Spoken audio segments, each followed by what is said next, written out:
Bonjour à tous, c'est Atlante.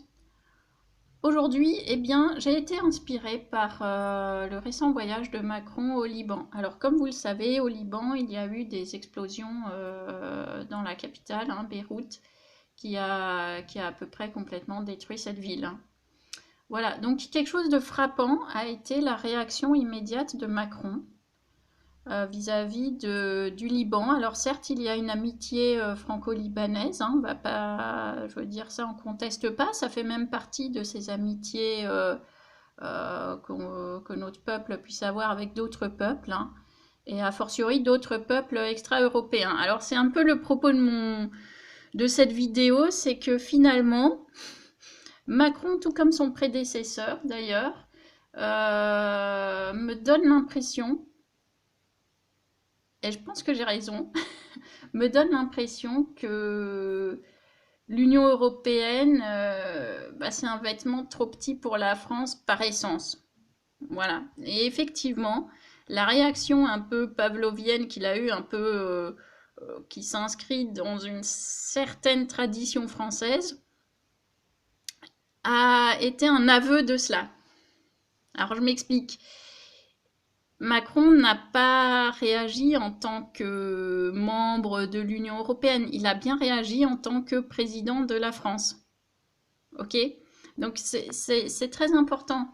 C'est-à-dire c'est pas l'Union européenne qui envoie des aides là, c'est la France, au nom de l'amitié franco-libanaise. Ok. C'est pas... Ça veut dire... Parce qu'en fait l'Union européenne n'a pas d'amis. L'amitié entre peuples UEP1 et d'autres peuples, ça n'existe pas pour la simple et bonne raison qu'il n'y a pas de peuple UEP1. Voilà, donc on voit bien qu'en fait, dans la difficulté, hein, encore une fois, on voit qui sont ses amis, et c'est dans la difficulté qu'on voit les réactions. Donc, tout comme pour le coronavirus, on a vu que l'UE était inexistante, hein. Je ne veux pas dire morte, hein, je veux dire inexistante, de fait, hein. Il n'y a pas... Je veux dire, par exemple, l'Italie a été aidée par Cuba et la Russie, qui sont des pays extra-européens pour l'un et extra-européens même pour l'autre. Donc on voit bien euh, que que l'UE dans cette histoire ne sert strictement à rien. Donc effectivement, Macron, par contre, je vais pas, je vais pas commenter le fond de son discours, hein, je veux dire son comportement quand il se retrouve à l'étranger relève de la psychiatrie littéralement. Je veux dire, si, je veux dire si vous écoutez ce qu'il a dit là-bas, elle est complètement malade, quoi. Donc au point que une des chaînes d'infos, là, je ne sais plus laquelle, a titré Macron président du Liban. Je veux dire, c'était pas mal. C'était parce que le mec, il était tellement grotesque finalement à surréagir comme ça, à se prendre pour je ne sais qui, l'espèce de sauveur des Libanais d'un coup. C'était complètement surréaliste. Et même, je me suis dit, comme plein de gens, d'ailleurs, je me suis dit, mais que n'a-t-il autant de cœur envers le peuple français, quoi? Je veux dire, on a envie de lui dire, eh oh, t'es président de la France, tes administrés, c'est le peuple français, les gens que tu méprises, des gens que tu méprises, voilà, sans t'en cacher. Hein, l'autre, il y avait les sans-dents, Macron, il y a les gens qui ne sont rien, là, voilà. Et d'ailleurs, ça m'a fait penser à un truc le 12 mars, ce fameux soir où nous étions dans nos chaumières, il faisait encore nuit, c'était encore l'hiver, et nous avions écouté donc l'allocution de Macron par rapport à la pandémie mondiale. Et il avait prononcé 5 ou 6 fois nous sommes en guerre. Mais en fait, ce nous sommes en guerre, bon, effectivement, il produit un effet psychologique chez nous tous. Mais moi, je me suis dit seulement récemment, mais en fait, nous sommes en guerre contre quoi? Ou contre qui? Et parce que c'était pas précisé, hein. Et le nous, c'est qui? Nous, c'est qui? Et en guerre, c'est contre qui ou contre quoi?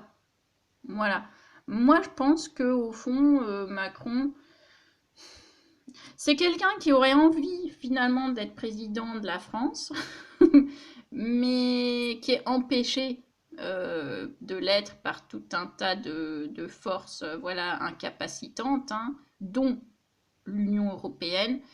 Et donc, dès qu'il va à l'étranger, il se sent pousser des ailes d'une France du passé, en fait. Voilà, donc il y a quand même une analyse de l'ordre du ressort psychologique là sur tout ça.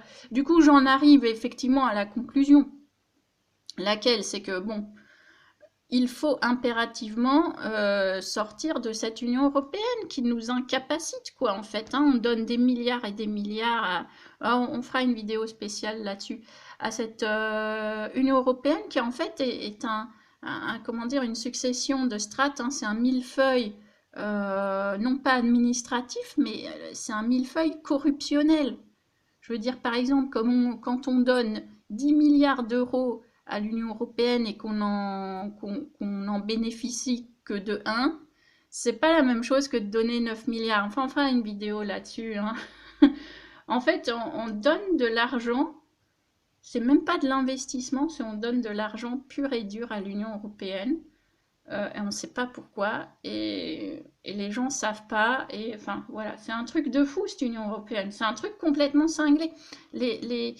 Toutes ces strates là, tous ces gens qui ne sont pas élus, toutes ces institutions qui décident pour nous, c'est un millefeuille corruptionnel. Hein. L'argent qui est distribué à tous les étages, hein, à toutes les étapes intermédiaires, hein, servent uniquement à ce pouvoir, à se maintenir. Donc, enfin, il faut... Alors, j'ai changé mon fusil d'épaule. Avant, j'aurais dit, oui, je suis Frexit. C'est vrai, bon, on peut utiliser encore ce terme Frexit, soit on en sort, hein, mais de plus en plus, je pense qu'il faut que ce truc disparaisse, quoi, explose. Il faut... Parce que personne n'en bénéficie, hein, de l'Union européenne, en fait. À part un petit peu les pays rhénans, hein, l'Allemagne, les Pays-Bas, voilà. Sinon, la Belgique, un peu, voilà. Mais personne ne tire vraiment son épingle du jeu là-dedans. Hein. Personne, en fait. Hein. Je veux dire, c'est un sale truc qui est tombé sur tous les peuples européens. Il faut que ça disparaisse, ce truc. Il faut que ça disparaisse. Donc, il n'y a plus rien qui justifie son existence à part les gens qui le dirigent, qui doivent se maintenir pour continuer à s'enrichir. Enfin, je veux dire, c'est une grosse pieuvre mafieuse, ce truc. Hein. Donc, bon, par contre, la chose vraiment essentielle dans l'histoire, et là, on va parler principalement de la France, hein, parce que les autres pays, faut voir un peu ce qui s'y passe, mais je veux dire, chez nous, le seul parti frexiteur, c'est celui d'Asselineau. Bah ça c'est inquiétant quoi, parce qu'on a besoin de gens, je veux pas dire sérieux. Asselineau a fait un travail de fond, voilà, d'ailleurs qu'il a repris d'autres personnes, hein, parce qu'il y a eu des... Quand il n'était pas à la retraite, Asselineau, il y a des gens qui ont bossé sur le sujet avant lui, hein, donc c'est comment dire, une antériorité qu'il n'évoque jamais. Hein, bon, selon son... Je veux dire, bon, on va pas faire d'analyse, ça n'en vaut absolument pas la peine, mais en tout cas, Asselineau est un très mauvais représentant pour les gens qui veulent en finir avec l'Union européenne, en sortir ou qu'elle collapse. Voilà, Asselineau n'est pas la bonne personne, surtout avec ce qui s'est passé récemment sur le plan des mœurs, etc. Enfin, je veux dire, ouais, on a besoin de on a besoin de quelqu'un qui fasse envie, on a besoin de quelqu'un qui... Je sais pas comment dire ça, quelqu'un qui représente le Frexit, mais qui soit plus fort et plus flamboyant que ça, quoi. Voilà, j'étais à l'inauguration de la campagne européenne d'Asselineau.